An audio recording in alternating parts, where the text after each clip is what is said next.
Joining me now from SEC Media Days, fueled by McDonald's McCrispy Snack Wraps, it is Cole Cubelic from the SEC Network and WJOX Jocks Radio down in Birmingham. And Cole, a lot of excitement around SEC Media Days, and by the time this airs, Sam Pittman is going to talk. What does Sam Pittman have to say? What does Arkansas have to do this year in order for the rest of the SEC to feel like Arkansas could be a serious contender in a couple of years? I think the only thing that you do is be more competitive in more games, obviously win games. That's number one with any team, any program. And to satisfy people, boosters, fans, alumni, NIL folks, you just got to win some games. I think they have an opportunity to get off to a really good start. You can get that Ole Miss game, you can be 4-0 with Notre Dame coming to town, which that place will be bananas if that happens. Some of the reasons I think it could, you got a really good staff together. I think Travis is a great defensive coordinator. Bobby can obviously call plays. Taylor Green, Bobby Petrino, year two, could be fantastic. It's all going to come down to how good the cast is around him. I thought the receiver core last year was one that you easily had a little more confidence in. Now, can the offensive line make some big strides in the run game, be a little bit more reliable this year, and you use Taylor Green off that instead of using the run game off him? That's maybe more feasible. I like the D-line. I love the linebackers, fast, athletic. They're going to be able to be aggressive with what they do and mix and match up front. It's just there are a lot of teams that have more talent. So they're going to have to take advantage of mistakes. They're going to have to limit mistakes. And they're going to have to find some different ways to catch people, and that's on both offense, defense, and special teams. But I think Sam's a great coach. I think they got a good staff. I think they have talent in the right places where they should be able to make some things happen. It's just going to be consistency and not hurting themselves. Year in, year out, how good should this program be? I think they should be a team that is above 500. That's, and you have to be careful because when Hugh Freeze says the first goal is to go to a bowl game, people get mad. What people don't understand is, like McElroy said this on our show, he's like, all these people, it's funny these people are mad. Saban, every year our goal was win the opener, get bowl eligible, and then go compete for championships. Like, people don't understand that there are steps to any goals that you have in a season. You want to win the first game. If you don't win the first one, you're not going undefeated. You're not making the fans happy right out of the gate. So you got to get that one out of the way.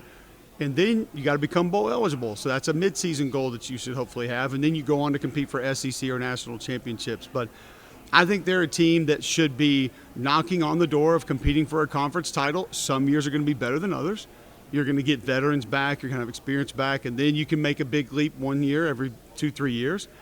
But, I mean, this is a program that I thought where everything was headed was going to have some real advantages. Now, I know that the recruiting and the high school talent, things of that nature, are a little more difficult than some other places, but Tennessee's kind of figured it out. Kentucky's kind of figured it out. So you have to alter some of those things to be able to offset what the schools in Texas have or what LSU has or what the Florida schools have as far as in-state talent.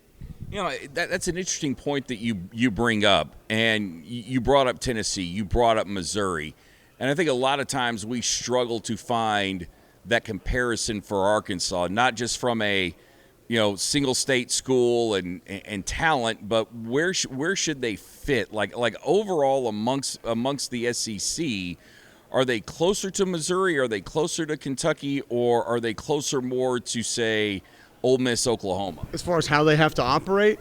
Yeah. I'll be honest with you, I don't know traditionally Oklahoma high school talent well enough to make the comparison. I'll take this example or two. So I remember Philip Fulmer was the first person that people made a big deal about that recruited Tennessee nationally. And the high school football wasn't great in Tennessee. Well, things are coming back into Tennessee's favor now because Memphis is growing and their high school football is as good as it's been in a long time. But now Nashville's a real player in high school football. It wasn't that for a long time. There's a couple private schools that didn't have a lot of kids that could really play D1 football. Well, now they do. It's big time now. So they actually have more in-state kids than they did 15, 20 years ago. I think you take a Kentucky model where Mark Stoops has used some of his connections up north, being a Youngstown guy, and said, all right, hey, Ohio State and Michigan aren't offering. Why not come to the SEC? And they've been able to get those guys, where I think people before him probably said, we have to dominate the SEC footprint. And there are players who can compete in the SEC that don't grow up in SEC country. Look what Nick Saban was doing. the guys from the D.C. area, the guys from New Jersey, the guys from California, the guys from Michigan. Saban went and got those guys. So I think we've moved a little bit past my era of, man, I grew up rooting for this school. We got to get the hometown guys. I mean, it's weird to look at Auburn having more in-state kids than Alabama the last few years, because who's had the better roster? Alabama. And Alabama's had a lot of good in-state kids. Some of them are going to Clemson now.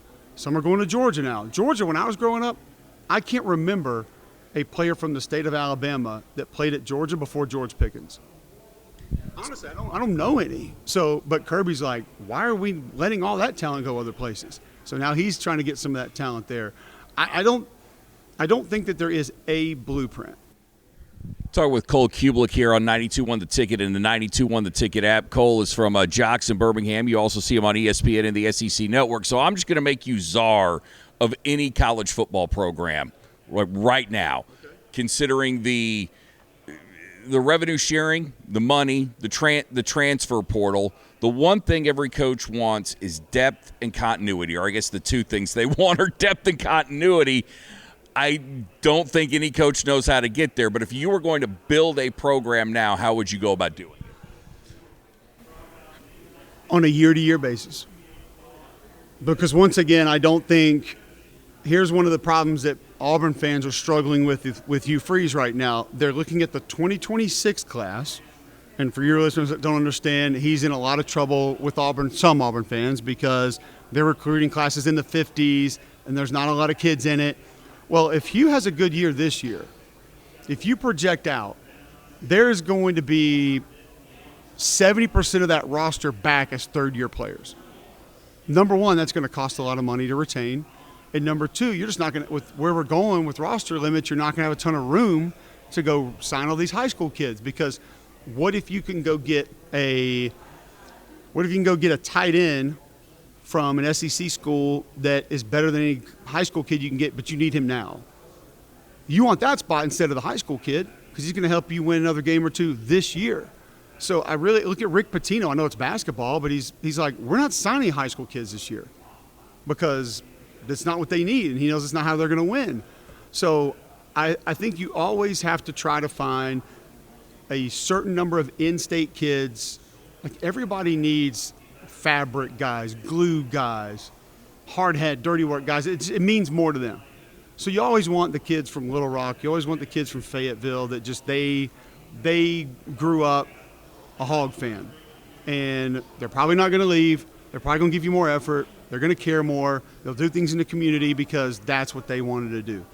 Those kids are fewer and far between anywhere now, because I think the access to watch more games, more people staying at home to watch games.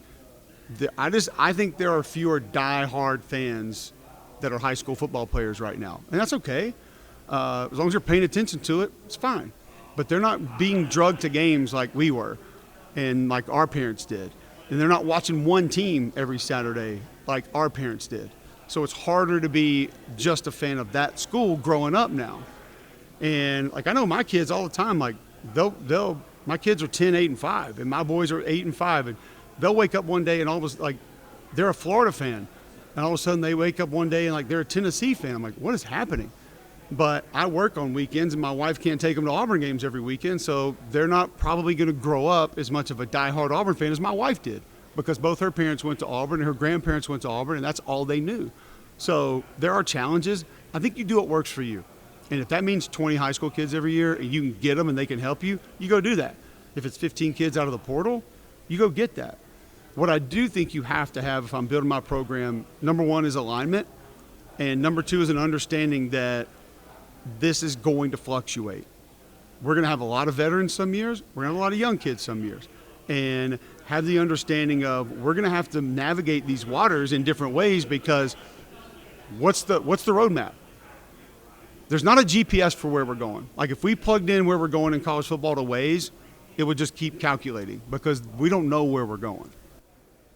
Talking with Cole Cubelic here on 92.1 The Ticket and the 92.1 The Ticket app. You said, if anybody ever answered that confidently, I would want to know what they had to say, because I don't know how you can sit there and say, I'm going to build my program like this definitively no matter what, because we don't know.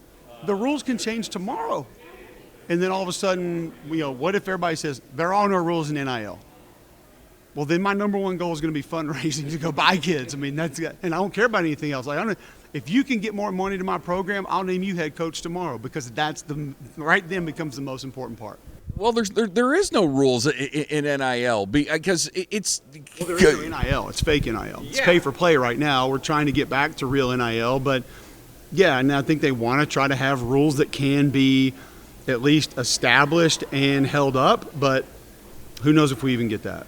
Cole Cubelic with us here on 92.1 The Ticket and the 92.1 The Ticket app from Jocks in Birmingham and the SEC Network, which, look, you said a lot of interesting things there.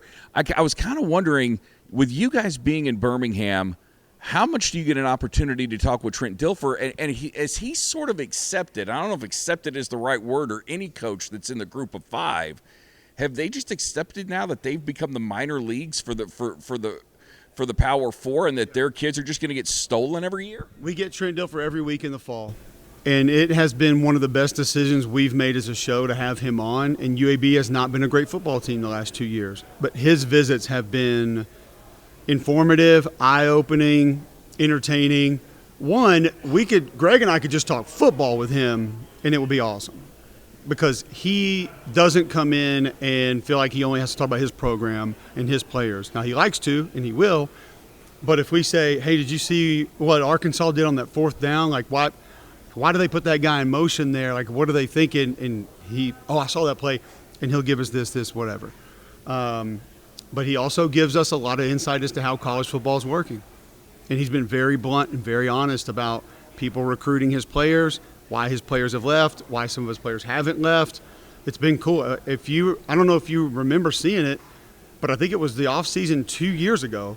He sat in there with us and he said, I'll tell you another thing that's coming. He goes, private equity. I got investor friends because I live in Tahoe, and I got some guys that are in Silicon Valley, and they're talking about college football, and they're calling me asking me, should we invest in this? And I remember a lot of people ran with that story. He was the first one I ever heard say anything about it. First person I ever heard mention private equity in college football. And now we got commissioners at media days that are saying, yeah, we're investigating private equity. So he's been great to have on. I really appreciate his time. He's fun to have on. And have they accepted where they are? I think he understands it and he gets it. I think they all know they're playing behind. I think everybody that's not in the Big Ten or the SEC, that includes the ACC and the Big 12, I think they all know they're starting the game down a touchdown. And they realize it's going to be a dogfight to be able to try to catch up or keep up.